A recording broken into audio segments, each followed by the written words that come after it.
Mabuti pa, ilagay mo na lang muna dyan yung gamot. Ako na magpapainom sa inyo.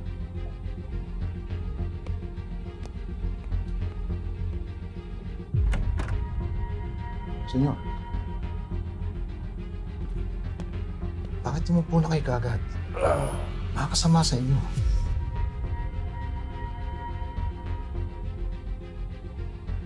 At kung maaari lang, huwag kayong kilos ng hanggang gusto ninyo. Makakaano doon sa sugat eh. Huwag mo akong malalahanin. Kaya ko to. Si Elias, ligtas pa siya. Huwag po kayong mag-alala dahil tagumpay naman ang operasyon. Yung dinonate niyong kidney na nilagay sa kanya, mukha namang walang komplikasyon. Pero ganun pa man, hindi pa gumigising ang anak niyo.